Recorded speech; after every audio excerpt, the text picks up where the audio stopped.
I'm Jeremy Shepherd. And I'm Damien.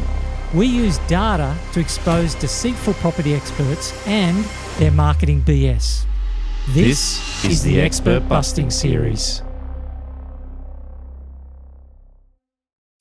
This is part 2 of the Expert Busting Series. Today we're uncovering under market value. Let's dive in, Jez. Yeah, so it sounds like a good idea to begin with, buying under market value. You lock in some equity immediately. The problem with this strategy is that if you hunt down these sort of under market value properties, you are running away from capital growth. The two strategies are opposed to one another. You can't have both at the same time. And I'll explain why that is in a minute. But first, I think we should define some terms. Okay, let's have a look. So let's start with asking price. Yeah, so that's the one that appears on the ad, realestate.com.au, domain.com.au. So buying under the asking price is not the same as buying under market value. The asking price is quite often unrealistic, and you can buy a property for less than the asking price and still pay too much. So an example would be asking price of $500,000. Under market value might be we bought it for what, $480,000. It's under that $500,000 price point that was advertised. Yeah, under asking price. Asking price. Nothing special about that. And cheap is simply under the median for the suburb. There's usually a good reason why a property is cheaper than others in the same suburb. Might be on a smaller block or on a main road, something like that. So buying a cheap property doesn't mean you got a bargain. You can buy the cheapest property in the suburb and still pay too much. Then you've got discounted. Now the discount is the difference between the original asking price, the one that appeared on the ad, and the amount the property actually sells for. And this is most properties. So most properties sell for less than the asking price. There's nothing special about that. Under market value is a value less than the value estimated by a professional valuer. And it doesn't matter what the agent thinks or what you think or what the seller thinks. The final say on the value of the property is a professional bank valuer. A bank valuer. Okay. Yeah, because you're going to get finance. Correct. To draw down on that equity, or you're going to sell the property to someone else who needs finance, and so it's always a bank valuer that has the final say. Okay, so how do professional valuers place a value on a property? What they're doing is they're looking for sales of similar properties nearby that sold recently. So they're not comparing a mansion with a dog box. They're looking for similarity. They're not comparing the property with ones on the other side of the city. They're looking for nearby properties. And they're not looking at sales from years ago. They're looking for recent sales. So those three aspects, recent, nearby, and similar.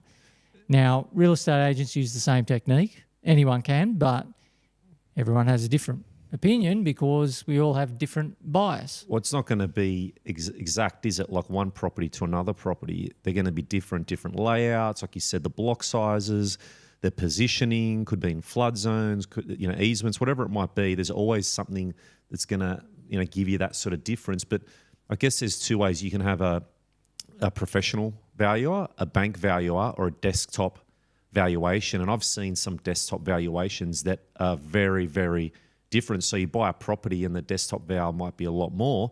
Oh, great, I've done well, but it might not be accurate to what's actually happening in the market.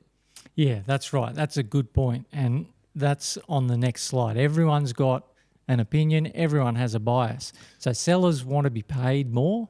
The buyers want to pay less. Valuers, they're usually conservative. And of course, the agent, they don't really care so much about the price. They just want a transaction. So the agent's in a kind of peculiar position. They want the seller to be realistic. They want the buyer to be realistic. And they want the valuer to agree to whatever the two parties agree to. They just want a transaction to take place. So they can move on quicker and go to the next deal. That's right, yeah. And even certain buyers agents would do the same, try and get the deal done. Let's move on. Yeah, and this leads to the first problem with this strategy of buying under market value.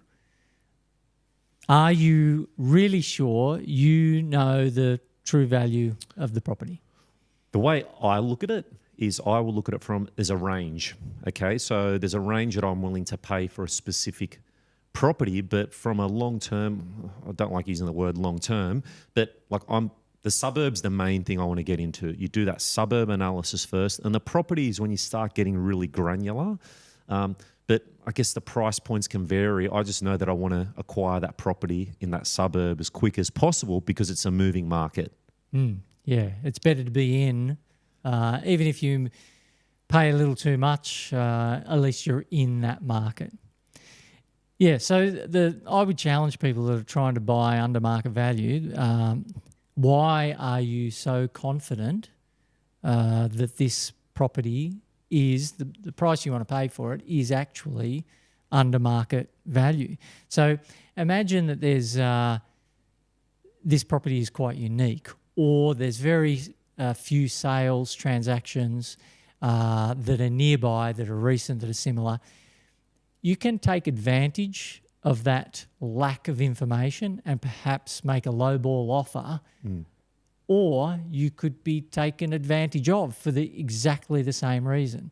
So how is it possible that you have found this under market value deal and nobody else has? Are you really sure, or is the vendor and the agent just licking their lips at your very first offer? Well, I see it as a bit of a marketing ploy. You'll see it a lot on the socials, and I guess that social proof. I think that's what everyone says, social proof.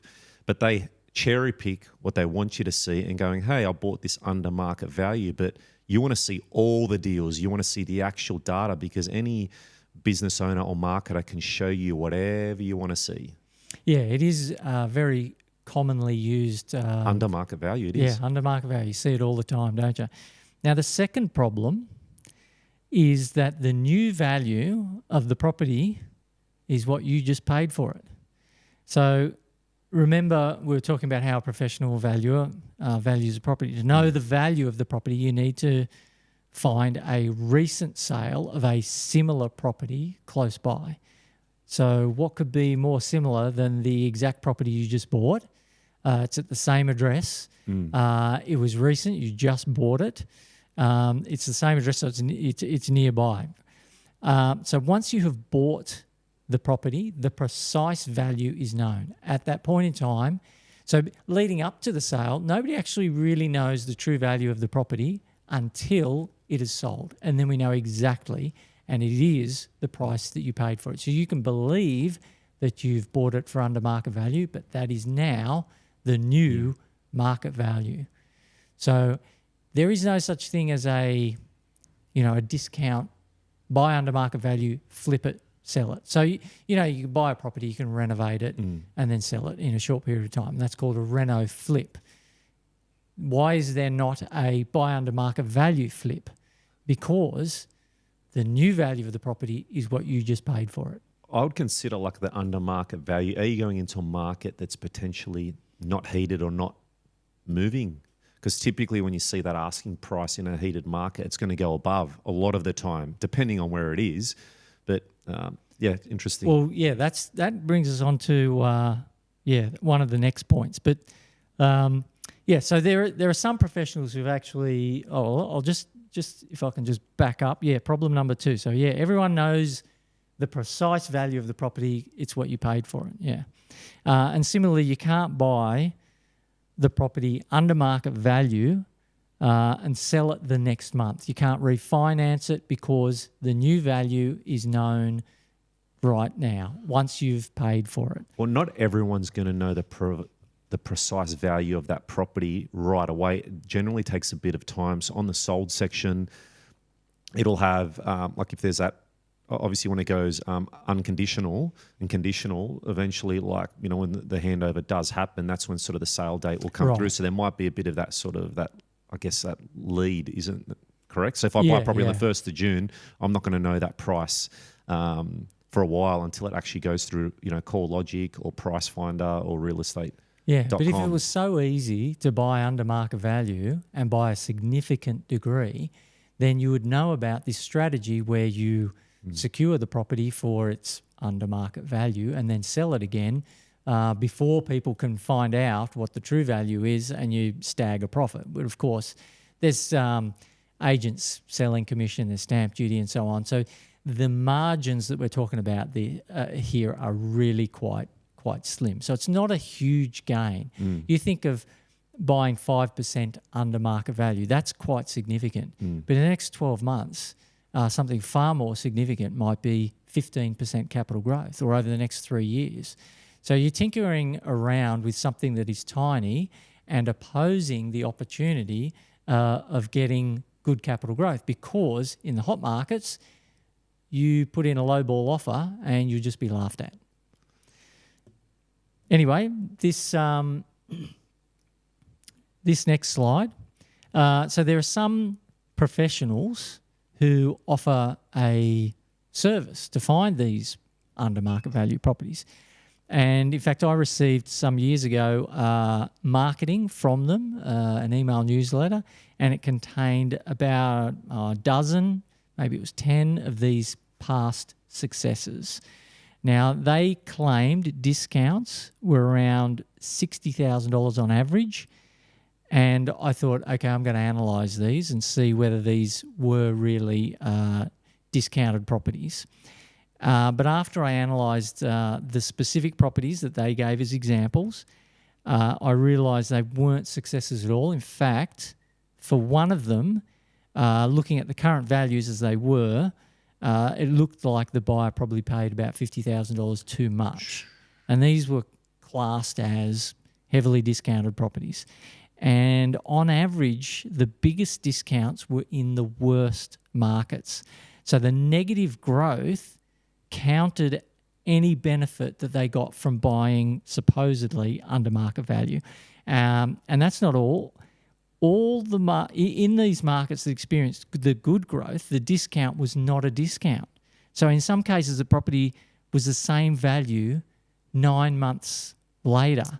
Now, so these are markets where I've noticed, okay, the market as a whole has had some good capital growth, but the value of the property has remained the same, which means that they paid too much. So they didn't actually get any bargain. They didn't actually buy under market value. How many properties did you analyse? Do you remember? It was around about a dozen. Okay. Yeah. It's a small sample size. Yeah, and I had to do this manually, so I couldn't automate it for hundreds or even thousands. So just as well, it was only about a dozen. But I went to the trouble, and I found that the average discount claimed was 12.3%. And I analysed these 9 months after sale. So let some time pass, let some other properties in the same market sell, so that we can then compare the new value of the property. So the idea is you make a lowball offer, someone else sees that, and if it's not a free-falling market, they miss out. They can't find another lowball like that, an under market value, and then normality returns to the market, and then you can revalue your property using more recent sales at fair market value, and supposedly you've snagged some kind of profit. So that's why I left 9 months. And typically in like a heated market, you're going to have multiple offers, like 10 plus, 20 plus, like property comes on the market.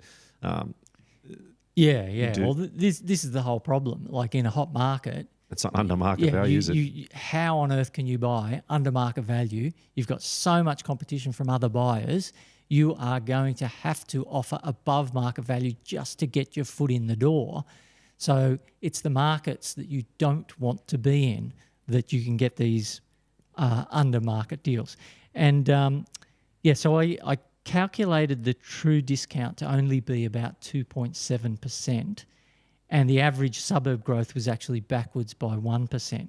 Over what period was that -1? This was just 9 months following. Okay. So on average, you're only better off after 9 months by 1.7%, which is quite ordinary. So here you are, you've gone to the trouble of hunting down these. Bear in mind, if someone's going to send out an email newsletter, here's some successes, here's some wins. Do you think they would have cherry-picked these to be the best of the best, or are these, the worst, or in the middle? Obviously, these are the best.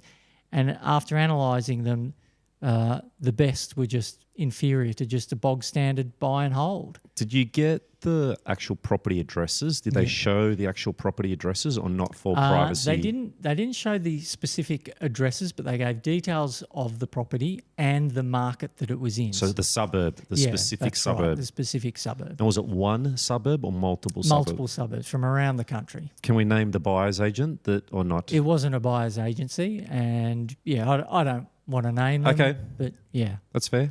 Anyway, the point is that they believed in this ability they had to buy under market value, and it really just highlights the fact that nobody knows the true value of the property until it has been paid for, and then that is the new value. And at the end of the email, did they mention book in for a consultation? There would have been some call to action. I can't remember what it was. Now, after having said all that, I will say that it's not impossible to buy under market value, but to be profitable, you've got to combine that strategy with something else, because if that's the heart and soul of your strategy, then once you've purchased, that's game over for your strategy. And now you're holding this property. What's it going to do? If you don't have capital growth, if you don't have cash flow, if you don't have a subdivision or renovation potential, then that's the end of it. And you're limited by that small amount of discount that you got. I guess the challenging thing is with more and more buyer's agents become sort of like Uber drivers these days, isn't it? Just you're getting a flood of buyer's agents coming through. If you're getting 10, 20, even hundreds of clients and putting them into the one suburb, what's going to happen to the prices? Well, that makes it really competitive. So good luck trying to buy under market value there. But they're like, you've got that, okay, they bought a property for a certain amount and they've got another offer in, for the next week, and it's consistently driving those prices up if there's a lack of supply, potentially. So you're talking about them making the market? Yeah, sort of. Yeah. There's got to be something in that. It would have to be a big buyer's advocacy that can do that. But there's some big ones out there. And all their clients, well, a large number of their clients would need to be in the same price point at the same point in time. That's right. I think the price point's the difference, isn't it?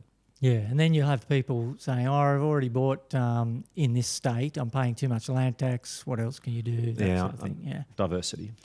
Yeah, okay, so this slide here. Discount versus growth? Yeah, so the best suburbs for buying under market value properties, they actually have the worst potential for capital growth, and the best markets for growth have the worst potential for buying under market value. So the bigger the discounting, the less demand there is in that market, and the more likely prices will actually go backwards. Swap it around, conversely, the more growth there is in a market, the fewer properties there are that are selling under market value. So every under market sale is a kick in the groin to capital growth. So the definition of negative growth is where the majority of sales are under market value. The definition of positive capital growth is where the majority of sales are actually above fair market value. So you can see that the two strategies are completely opposed to one another. All right, yeah, so the best market to invest in is the one where it's actually impossible to buy under market value. You make a low ball offer and you're going to be laughed at. You're just not going to get even the foot in the door.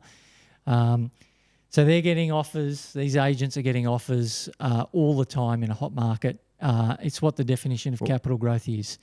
And a lot of it can be subject to a walkthrough. Like a property can, come onto the market and that same day or the next day, bang, under offer.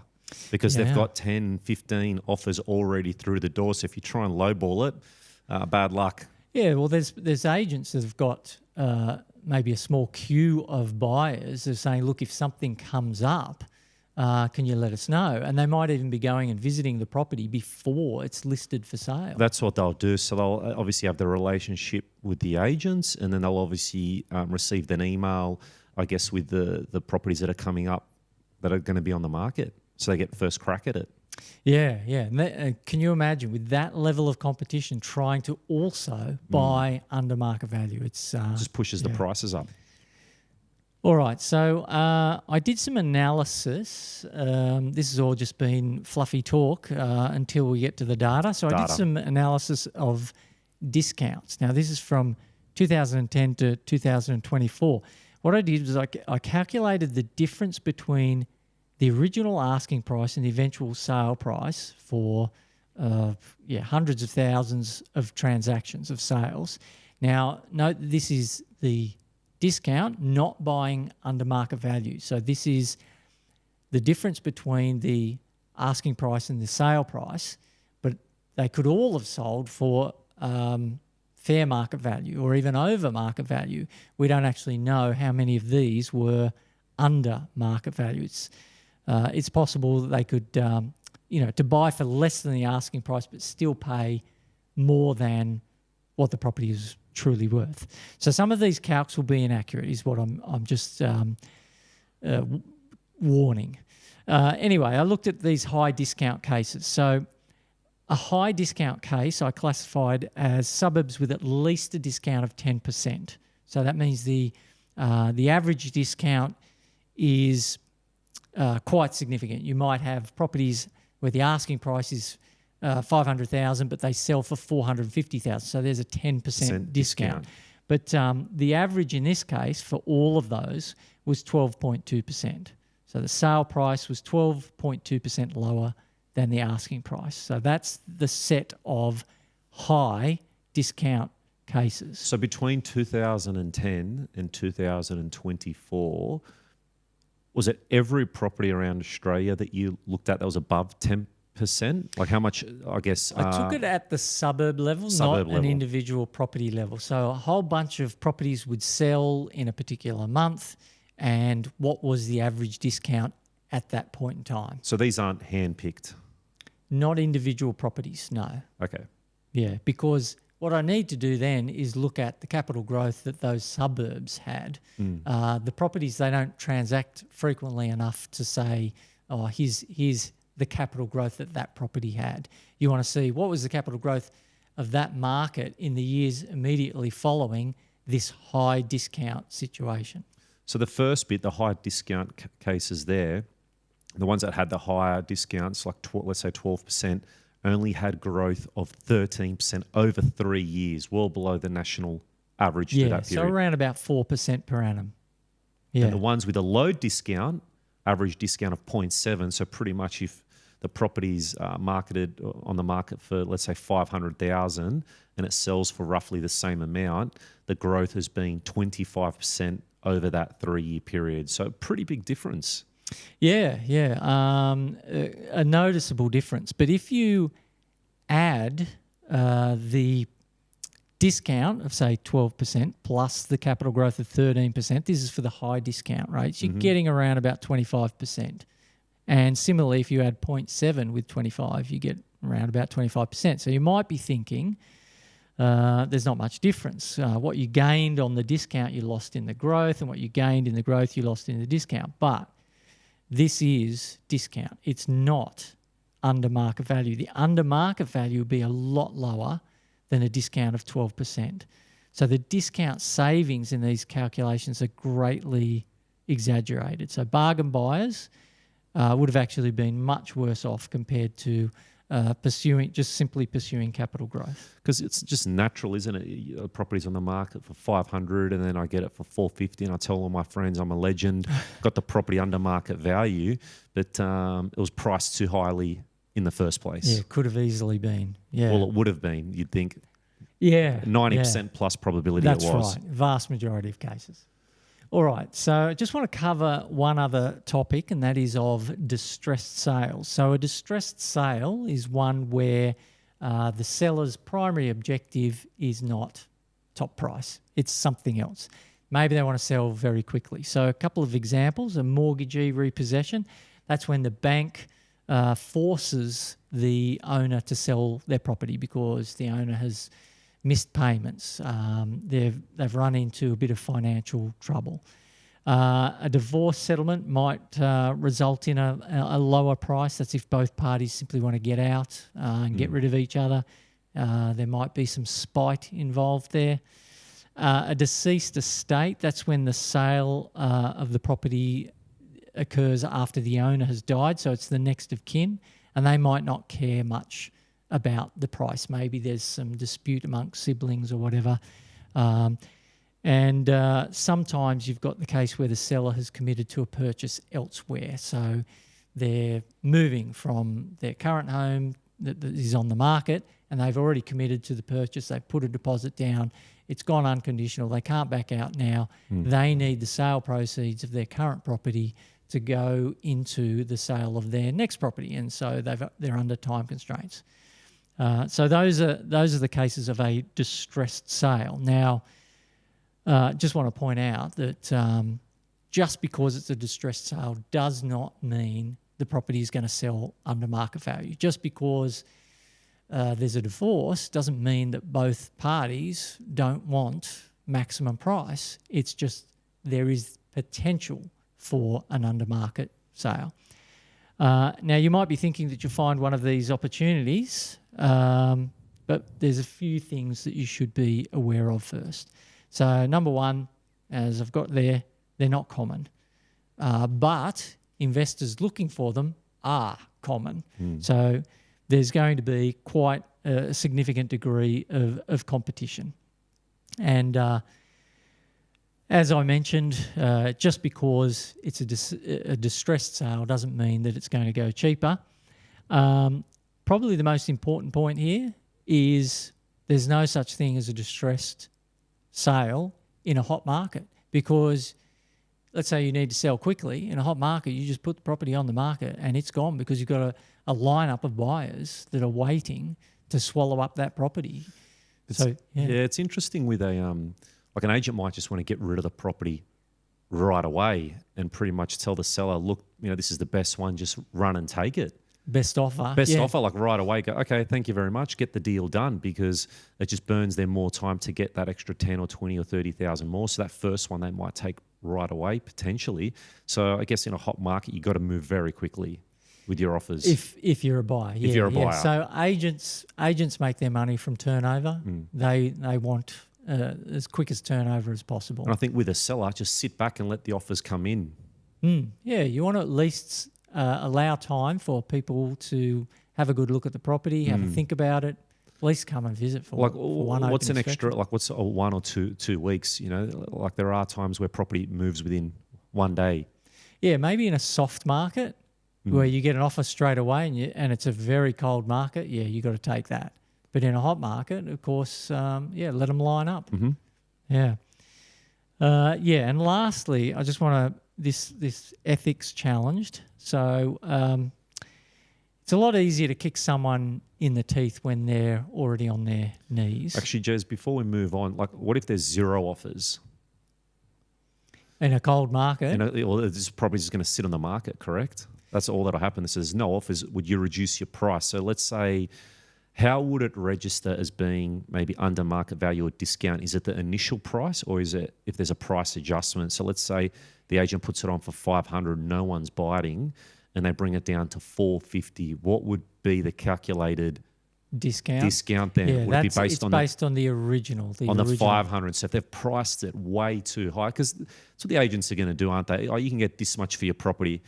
Look at the recent sales, everyone. Go to realestate.com, look what's sold recently, and that gives you a good gauge. Don't believe a real estate agent blindly. That's right. It's not hard. Jump on real estate. Go in the map section, look at the last 1 to 3 months and get a bit of an idea than just believing. Okay, because they can cherry pick. But I think that's the thing. Zero offers, it's priced too high. Yeah, that's right. And then there might be some sort of price adjustment. And so that was the calculations that I did. Where are the soft markets? They're where the biggest discounts are. So your opportunity for capital growth is reduced. What if they have it at 500,000 and they take it off completely and then go with another agent? So let's say it's pulled off realestate.com. I doubt that would happen because it costs them more a bit. And then they bring it on for 450. Would the new price then be 450 that would be calculated on?